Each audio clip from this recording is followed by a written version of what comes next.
વિદ્યાર્થી મિત્રો, આજે આપણે ધોરણ 9 નું ગુજરાતી ભણવાના છે. ચેપ્ટર છે 9 ચોથું ગોપાળબા. બરાબર. એના લેખક છે મનુભાઈ પંચોળી દર્શક અને પ્રકાશ છે નવલકથા. આગળના ટોપિકમાં જોઈ ગયા કે જે મહારાજ સયાજીરાવ હોય છે અને એક ખેડૂત જોડે વાતચીત થાય છે. તે રેખડ ઉપર એટલે કે કોતર ઉપર ઊભા હોય છે અને ગીરના જંગલોમાંથી દીપડા આવે છે. તો જે સયાજીરાવ છે એ દૂરબીન દ્વારા દીપડાઓને જોતા હોય છે અને ત્યાંના જે સૈનિકો છે એ દીપડાને શોધવા માટે નીકળી પડે છે. એ જ સમયે એક ખેડૂત માણસ બોર લઈને આવે છે અને બોર કેટલા મુઠ્ઠી જેવડા મોટા મોટા બોર લઈને આવે છે. ત્યારે મારા સયાજીરાવ પૂછે છે કે શું તમને આજે તું બોર મને આપવા માટે આવ્યો છે તો તે શા માટે આપવા માટે આવ્યો છે? ભેટ ધરવા માટે આપવામાં આવ્યો છે? ઇનામ આપવા માટે આવ્યો છે? શા માટે? કે હા, હું ઇનામ આપવા માટે નહીં, માંગવા માટે આવ્યો છું. તો શું જોઈએ છે? કે મને આ જે કોતર છે એ જોઈએ છે. તો હું આપીશ, તેનું શું કરશો? તો મારા સયાજીરાવ પૂછે છે કે જો હું તને આપી દઉં તો શું બોર આવશો?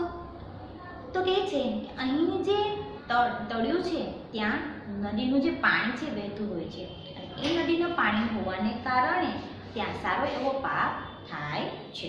ત્યાં સિંગોડો છે એ સિંગોડાનું એટલે કે એક નદીનું નામ તે છે. તેના તળિયામાંથી પાણી વહેતું હોવાને કારણે સરસ મજાના બનારસી જે લંગડો છે એ થાય છે, જાંબુડાઓ થાય છે અને બોર ઢગલે ઢગલા જોવા મળે છે.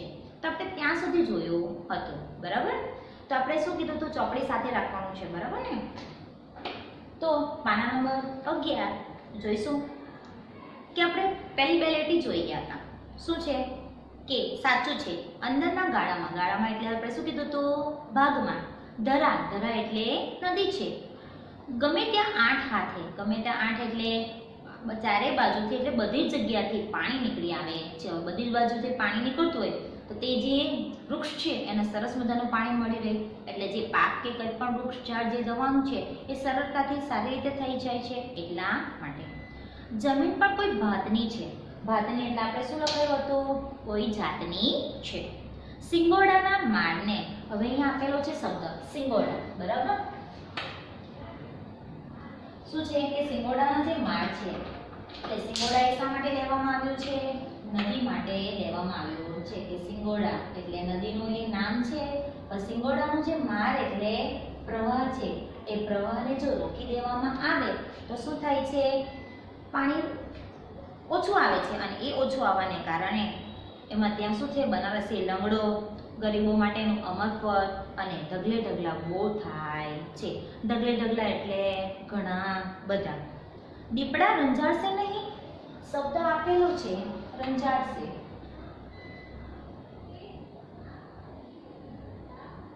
રંજાડશે નહીં, રંજાડશે એટલે હેરાન.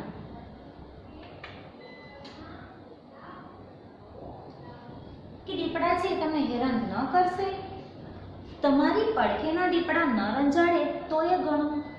તમારી પડખેના એટલે શું કહે છે?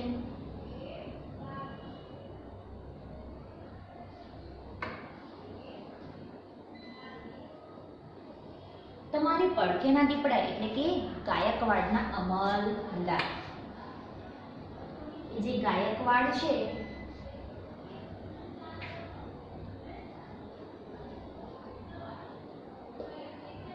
જે ગાયકવાડના અમલદાર છે એ હેરાન ન કરે તો પણ ઘણું છે. મહારાજ ઊંચું જોયું અને મહારાજાની સામે જોયું કેમ કે જે પેલો ખેડૂત માણસ શું કહે છે કે મને દીપડાની ચિંતા નથી પણ તમારા જે અમલદારો છે એ મને હેરાન નહીં કરે એ ઘણું છે. મહારાજે એટલે ઊંચું જોઈ છે. એમની ભ્રમણો ઘડી ખેંચાઈ. ભ્રમણો એટલે કે જે આપણી આઈબ્રો છે એને શું છે? ભ્રમણ. એ તો ઘડી થોડી માટે ખેંચાઈ જાય છે. ખેંચાણ એટલે કે ગુસ્સાથી જોઈ છે. એમને મોઢામોઢ આવું કહેનાર કોણ? મોઢામોઢ એટલે રૂબરૂ.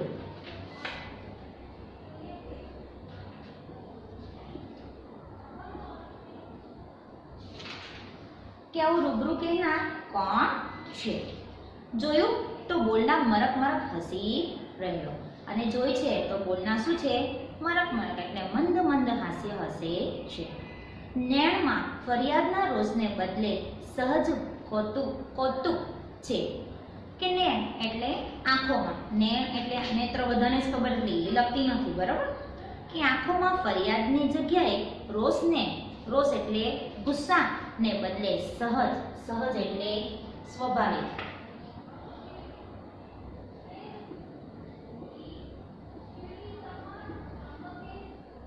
સ્વાભાવિક.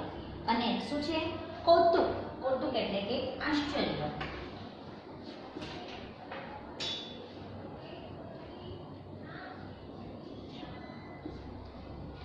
કે આંખોમાં શું છે? ગુસ્સાને બદલે શું છે? સ્વાભાવિક આશ્ચર્ય છે. સયાજીરાવને માણસને પારખવાની શક્તિ અચૂક હતી. કે સયાજીરાવમાં માણસ પારખવાની શક્તિ અચૂક રહેલી હતી. તેમણે ધારીને બોલનારને જોયા કરે. કોને જોતા હતા? પેલો ખેડૂત માણસને. ઊંડો શ્વાસ લીધો, જાણે મનમાં કંઈક ઉતાર્યું, પછી એકાએક કહે કે જે સયાજીરાવમાં શાની શક્તિ રહેલી છે? માણસને પારખવાની શક્તિ રહેલી છે. તે બોલનારને ધરીને જુએ છે, ઊંડો શ્વાસ પણ લે છે અને શું કરે છે? મનમાં કંઈક વિચાર્યું હોય તેમ, આપણે કેમ કંઈ મનમાં વિચારતા હોય, આ રીતે શ્વાસ લે, બસ એ રીતે. પછી એકાએક બોલી ઉઠે છે, તમને આ પોતર આપ્યું, હમણાં જ લખી આપું છું. બીજી કઈ મદદ જોઈતી હોય તો એ પણ ખેતી ખાતું એટલે ખેતી વિભાગ માટે.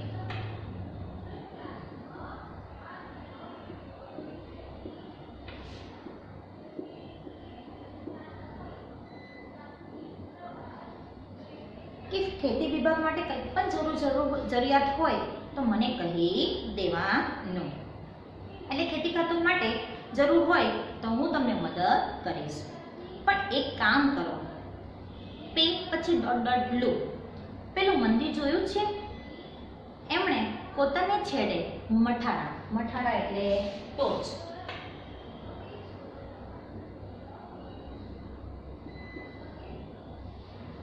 જે મઠારું છે એટલે ટોચ ઉપર પેલું જીર્ણ શિવાલય છે. જીર્ણ એટલે જૂનું, શિવાલય એટલે શિવજીનું મંદિર છે. એ અપૂજ છે. અપૂજ એટલે પૂજા વગરનું એટલે અપૂજ, કે ત્યાં કોઈ એની પૂજા કરતો નથી. પેશવા સરકારે બંધાવ્યું છે અને જૂનવાણી શિલ્પનો નમૂનો છે. પેશવા સરકારે બંધાવેલું છે. જૂનવાણી એટલે કે એમનું જૂની કારીગરી ના શિલ્પો એટલે પથ્થરમાંથી કોતરકામ કરી સરસ મજાની મૂર્તિ બનાવે છે અને શિલ્પ કહેવામાં આવે છે. કે તે શિલ્પનો નમૂનો છે. એની પૂજાનો બંદોબસ્ત કરો, અને તમને એવું લાગે તો એનો પૂજાનો બંદોબસ્ત કરો. દખ લગાડતા નહીં. રૂઢિપ્રયોગ છે.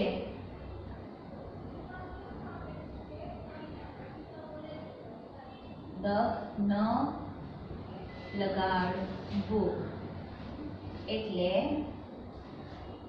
ખોટું ન લગાડવું. દખ ન લગાડવું એટલે શું કહે છે? રૂઢિપ્રયોગ, ખોટું ન લગાડતા. મારાથી બને તેવું નથી. અને આ બધું બોલો ખેડૂત માણસ શું કહે? મારાથી આ કાર્ય થઈ શકશે નહીં. કેમ? મૂર્તિને નથી માનતા, એટલે કે તમે ભગવાનમાં કે મૂર્તિમાં માનતા નથી? ના રે બાપુ, એમ તો અમે અને તમે સૌ મૂર્તિઓ છીએ ને. આ મૂર્તિઓને રહેવાની જગ્યા મળતી નથી, વળી પાણાની મૂર્તિને ક્યાં પધારવી? અને કે શું કહે છે? ના રે બાપા, આપણે એવું કંઈ જ નથી કે મૂર્તિ નથી માનતા. અમે ને તમે મૂર્તિયા છીએ ને, એટલે કે આપણે બધા મૂર્તિઓ છે ને, એટલે કે આપણે બધા માણસ અને ભગવાન જ છીએ ને. આ મૂર્તિઓને રહેવાની એટલે કે જે ભગવાનમાં રહેલી, જે મંદિરોમાં રહેલી જે મૂર્તિ છે એને રહેવાની જગ્યા નથી મળતી. તો પાણાનો શું અર્થ થાય છે? અહીંયા શબ્દાર્થ છે પાણા એટલે પથ્થર. કે જે પથ્થરની મૂર્તિની જગ્યા નથી મળતી, તો અમારા જેવાને તો મૂર્તિયા ક્યાં પધારવા? રૂઢિપ્રયોગ છે.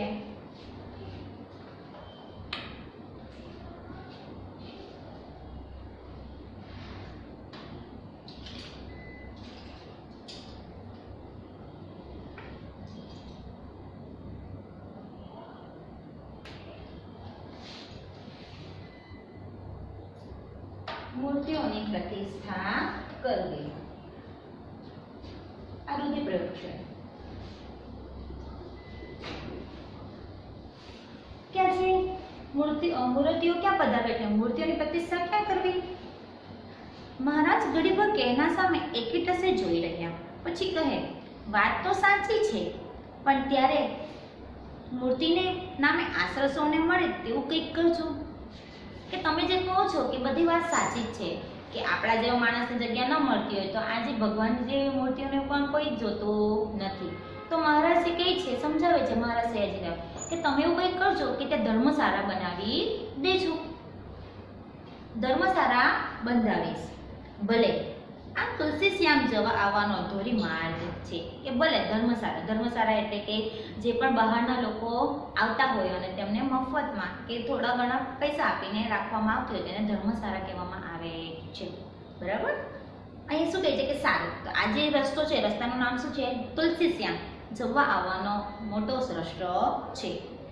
શિકારીઓ હજુ આવ્યા ન હતા એટલે પછી વાતે વળગ્યા કે શિકારી ક્યાં ગયા હતા? દીપડાને શોધવા માટે. આવ્યા ન હતા એટલે ફરી વાતો કરવા લાગ્યા. મહારાજને આમાં રસ પડ્યો. એમાં જાણ્યું કે આ ખેડૂત તો વણિક છે. વણિક એટલે વાણિયો છે. નામ છે ગોપાળ દાસ. અહીં નામ આપ્યું છે કે આ ખેડૂત કોણ છે? વણિક, વાણિયો છે અને એનું નામ શું છે? ગોપાળ દાસ. બરડાના પેટાળમાં એક ગામડામાં રહે છે. નામ શું છે? બરડા. સ્થળનું નામ છે, સામાનાર્થી શબ્દ કે કંઈ જ નથી, સ્થળનું નામ છે. પેટાળમાં એટલે નીચા ભાગમાં એ ગામડામાં રહે છે. આ બધી જમીનની ખટપટ કરે છે તેના ભાઈબંધના દીકરા માટે. આ જે બધી ખટપટ કરે છે કે બધી જે જમીન માટેની જે કામકાજ કરે છે એ કોણ છે? ભાઈબંધ. ભાઈબંધ એટલે મિત્ર માટે. જરિયાની કોલિયરીનો ભાગીદાર એ ભાઈબંધ 4 મહિના પહેલા જ મરી ગયો હતો. જરિયા એટલે સ્થળનું નામ છે. ઝારખંડમાં આવેલું એક નાનું એવું ગામડું અથવા એક નવું એવું એક નગર જેવું એમ એક સોસાયટી જેવી છે. કોલરિયા એટલે કે જે ઉદ્યોગ છે કોલસાની ખાંડ બનાવવાનો જે ઉદ્યોગ છે એમાં કામ કરતા હોય છે. અને એ 4 મહિના પહેલા એનો જે ભાઈબંધ છે એ મૃત્યુ પામ્યો હોય છે. જતા જતા દૂરથી જ એક ચિઠ્ઠીમાં બધી માલ મિલકત અને દીકરાની ભારવણી કરતા ગયા હતા. ભારવણી એટલે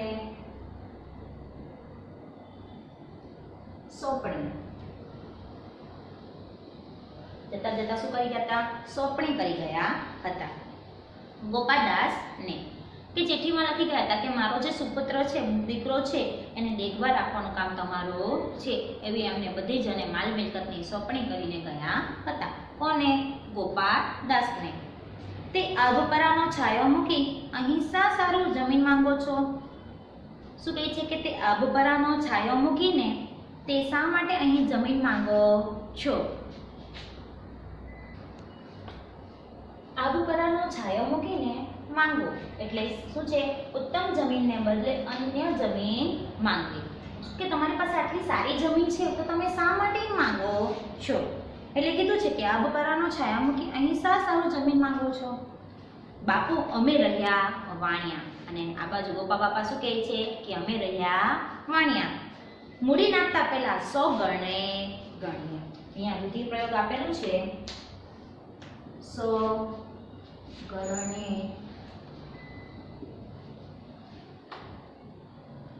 ગણીએ, ખૂબ વિચાર કરીએ. કે કોઈ પણ પૈસા જેમ નાખીએ તો ત્યાં અમે ઘણીવાર ખૂબ વિચાર કરીએ. ને એમાં તો પાછું પારકું ધન કે આ તો પાછું બીજાનું છે તો એટલે ઘણું તો વિચારવું જ પડે ને. જતે દહાડ પડે હોકારો દે ત્યાં નાખ્યું કામ ને. કે કોઈ દિવસ મોટા થયા અને એવું કેવી ગયું કે ગોપાળ બાપા અમારો પૈસા ખાઈ ગયા તો પછી મુસીબત તો અમને જ આવશે ને. વળી મારા ભાઈબંધના વડવાઓ અસલ ગાયકવાડના વતની હતા. અને જે ભાઈબંધ મિત્ર હતો તેમના જે વડવાઓ એટલે પૂર્વજો. સામાનાર્થી શબ્દ છે વડવા એટલે પૂર્વજો. અસલ ગાયકવાડના વતની હતા. તમે અહીં આવશો તો તમારું વેપારનું શું થશે કે તમે જો ત્યાં રહો છો, ક્યાં રહેતા હતા? બરડામાં રહો છો, તો તમારું જે જ્યાં મિલકત છે, જમીન છે, તો તેનું શું થશે? વેપાર કંઈ કરવો જ નથી ને. હરિનામનો જ વેપાર કરવાનો મારા ગુરુજીએ કહ્યું છે કે મારે કોઈ પણ પ્રકારનો વેપાર કરવો જ નથી. અને આ બાજુ ગોપાળ બાપાના જે ગુરુ છે એમણે શું કીધું હતું કે માત્ર ને માત્ર શાનો વેપાર કરવો છે? હરિના નામનો, એટલે ભગવાનના નામનો વેપાર કરવો છે. કોણ ગુરુ? સયાજીરાવ પૂછે છે, કોણ ગુરુ? ગુરુ માંડળ ભગત. ગુરુનું નામ શું છે? ગુરુ માંડળ ભગત. થઈ ગયા ધોરાજી પડખે, કે ક્યાંના રહેવાસી હતા? ધોરાજીના. પડખે એટલે તળપદા ભાષામાં બાજુના. થઈ ગયા એટલે મૃત્યુ પામ્યા છે. મહારાજ એની આત્માની ગુલામી કોડીતી એવી તો ભલભલા રિદ્ધિ સિદ્ધિ વાળાને કોડતા નથી જોઈ. કે શું કહે છે કે મહારાજ એનો જે આત્મા છે એ ગુલાબી, ગુલાબી એટલે તેજસ્વીતા.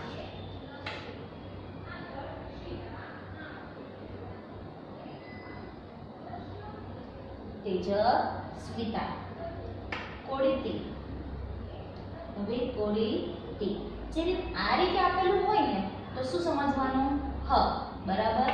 કોળી હતી એટલે શું થાય છે? ખીલી હતી. શબ્દ આપેલો છે બીજો રિદ્ધિ સિદ્ધિ.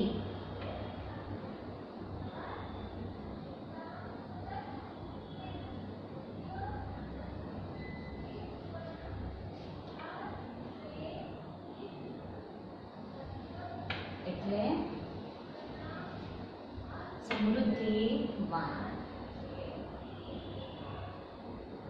સમૃદ્ધિવાન પણ કહેવાય, ઐશ્વર્યવાન પણ કહેવામાં આવે છે. કે જે મારા માંડળ ભગત હતા, કેવા હતા? કે ધોરાજી બાજુના રહેવાસી હતા.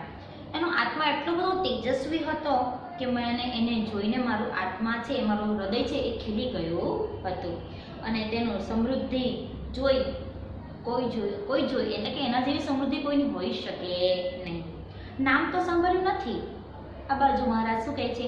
આવું નામ તમે કંઈ સાંભળ્યું જ નથી. મહારાજે વિસ્મયથી કહ્યું. પછી કહે મહારાજે વિસ્મય, આશ્ચર્યથી કહ્યું, પણ તમે કંઈક ચમત્કાર જોયો હશે ને? કે તમે એમાં કંઈ ચમત્કાર તો જોયો હશે ને, તો જ તમને એમની આત્મા કેવી છે? તેજસ્વી જેવી લાગતી છે. એક પણ મળ્યો છું બાપુ, બીજી વાર દર્શન ગયો તો દેહ પડી ગયો હતો. અને આ બાજુ ગોપા બાપા શું કેટલી વાર મળ્યા હતા? માત્ર એક જ વાર. બીજી વાર મળવા માટે ગયા હતા ત્યારે એમની મૃત્યુ થઈ ગઈ હતી. દેહ પડી જવું એટલે મૃત્યુ થઈ જવી. અમે તો પરીખ વાણ્યા, એકવારમાં પારખી જઈએ. કે અમે તો પરીખ, એમને પણ જોવાની રસી કહી કે અમે તો એવા વાણ્યા કે એકવાર જોઈએ ને એટલે માણસને ઓળખી લઈએ. શું બન્યું હતું? મહારાજે પૂછ્યું. કેવી તો સી ઘટના બની હતી? મહારાજ પૂછે છે. પાના નંબર 12 જોવાનું છે. મારડમાં હું મગફળીના સોડા માટે ગયેલો. કે મારડ એટલે શું છે? એક જે ગામ છે એનું નામ. મગફળી એટલે મગફળી અને સોડા એટલે વેચાણ માટે.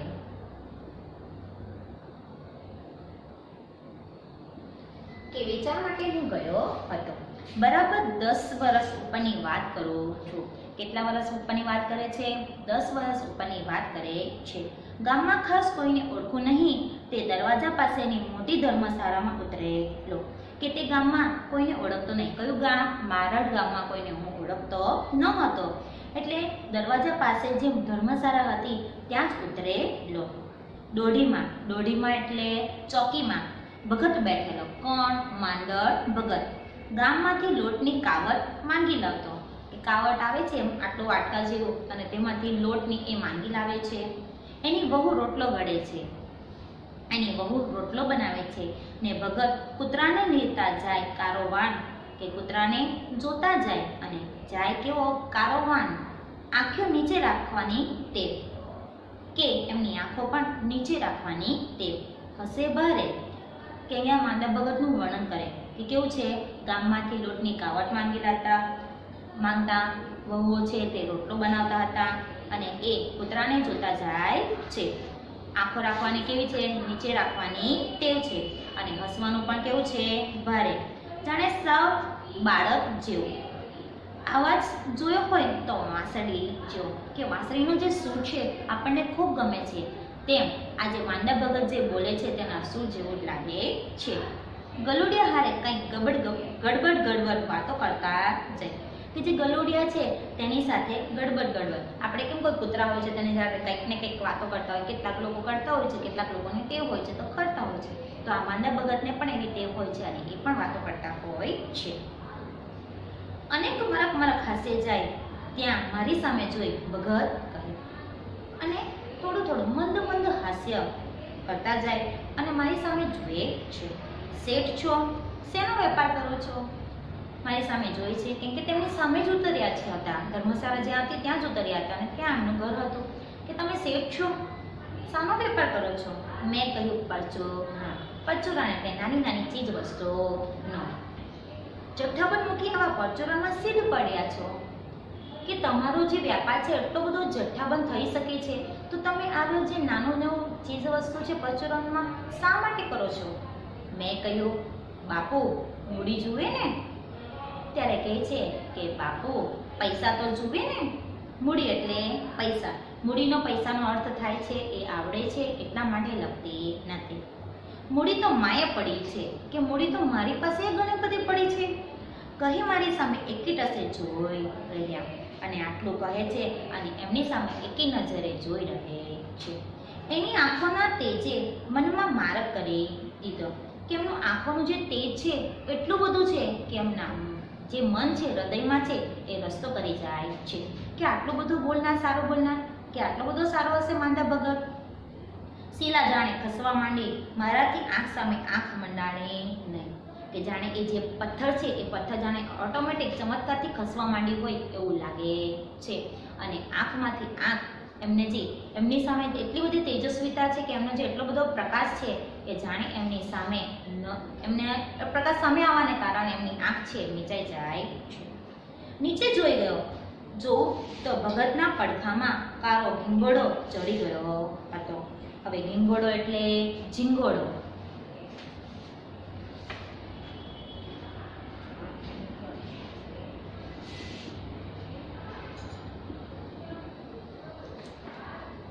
ઝીંગોળો એટલે કે નાનો એક જીવાણુ કે જે ગાય, ભેંસ, બળદના ઉપર જે નાના જીવજંતુ હોય છે એને ઘીંગોળો જીવાણુ કહે છે.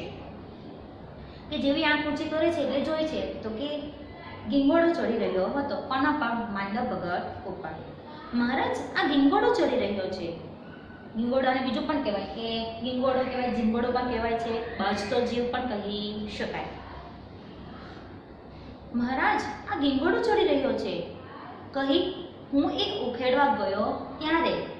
આટલું કહે છે અને એને ઉખેડવા જાય છે ત્યારે કહે છે રહેવા દો ને એને વળી બીજો ખાચ લેવા જવું પડશે ને, બહુ દી થઈ ગયા છે એને. કે રહેવા દે, ભલે મારા પર ચડતો હોય, એને ખાવા માટે બીજે તો જવું પડશે ને, ભલે મારા ઉપર ચડીને ખાતો હોય. કે એને ઘણા દિવસ થઈ ગયા છે કંઈક ખાધું ન હશે એટલા માટે. વાહ, શ્રીમંત સરકારથી બોલાય ગયું. એટલે વાહ કોણ બોલે છે? ગોપાળ બાપા બોલે છે કે વાહ, કેવો ઉચ્ચ વિચારો છે. અહીં આટલો પાઠ પૂરો થાય છે. તમને લાગતું હશે ટીચર આ કેવો બકવાસ પાઠ હતો. માત્ર મુખ્ય વસ્તુ કેટલી યાદ રાખવાની છે? સયાજીરાવ અને ગોપાળ બાપાની વચ્ચેની જે વાતચીત થઈ છે એટલું, અને માંદા ભગતના વિશેને થોડી ટૂંકમાં કહેલું છે. બરાબર? તો આ જે નવલકથા છે અહીં પૂરી થાય છે. સવાલ જવાબમાં જે શબ્દાર્થ આપેલા છે આપણે શબ્દાર્થ લખવાના છે, વિરુદ્ધાર્થી શબ્દ પણ લખવાનો છે. સ્વાધ્યાય એકવાર જોઈ લઈએ. સ્વાધ્યાયનો પ્રશ્ન 1 આપેલો છે.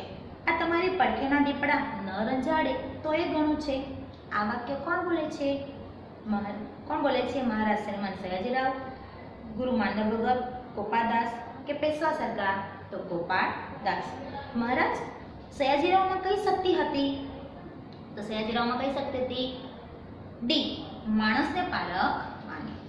તુલસીશ્યામ જવા આવવાના માર્ગને શિવાલય કોણે બંધાવ્યો હતો? પેશવા સરકારે. ત્રીજુંમાં બી. ચોથું, ગોપાળ બાપા શાનો વેપાર કરવા ઈચ્છતા હતા? ગોપાળ બાપા હરિના નામનો વેપાર કરવા ઈચ્છતા હતા. પ્રશ્ન 2, ગોપાળ બાપાએ શિવાલયની પૂજા કરવાની ના પાડી કારણ કે શું? કે એમને રહેવાની જગ્યા ન મળતી હતી. તો જે આ પથ્થરની જે મૂર્તિ છે એને ક્યાં સાચવવી એટલા માટે ના પાડી હતી. ગોપાળ બાપા સિંગોડા નદીના કોતરો ખરીદવા ઈચ્છતા હતા, કારણ કે તેનું જે તળિયું છે એમાં ઘણું બધું પાણી હોવાને કારણે અને ગમે ત્યાંથી પાણી નીકળતું હોવાને કારણે વૃક્ષ ઝાડ છે એને સારી રીતે પાણી મળી રહે છે અને સારા એવા બનાવે છે. લંગડો પાકે, જાંબુડા, ડગલે ડગલા બોર પાકી શકે અને તે બીજાને ખાવા પણ મળે અને એમને પણ મળે એટલા માટે. પ્રશ્ન 3. નીચેના પ્રશ્નોના 7-8 લીટીમાં જવાબ આપો. પાઠના આધારે સયાજી ગાયકવાડ વિશે 7-8 વાક્ય લખો. ગાયકવાડ કેવા હતા કે પહેલા જ આપણે પેરેગ્રાફમાં શીખી ગયા કે ભેખડ ઉપર કોતર ઉપર ઊભા હતા, દીપડાઓને જોતા હતા, ગીરના જંગલોમાંથી આવે, સૈનિકોને ઈશારો કરતા હતા, સૈનિકોને દીપડાઓ છે જ્યાં ક્યાં છે એ બધું જોવા માટેનો નિર્દેશ કરતા હતા અને ગાયકવાડના જે અમલદારો હતા તો તેમના વિશે આખી વાત કરવાની કે તેમણે ગોપાળ બાપાને કઈ રીતે વાત કરી હતી, તેમનો સ્વભાવ કેવો હતો કે માણસને પારખી જતા હતા, એમના વિશે લખી નાખવાનું. પછી ગોપાળ બાપાનું પાત્ર લેખન કરો કે કેટલા દયાવાન હતા, એમણે બીજા માટે જમીન લીધી હતી, વાણિયા હતા, ક્યાંના રહેવાસી હતા, એ આપણે લખી નાખવાનું. બરાબર, તો પાઠમાં સમજ પડી ગયા હશે. ઓકે, તો પ્રશ્ન લખી નાખજો. બરાબર, સમજાવી દીધા છે. બાકીના જે વધારાના પ્રશ્ન હું લખાવી દઈશ. Okay, thank you.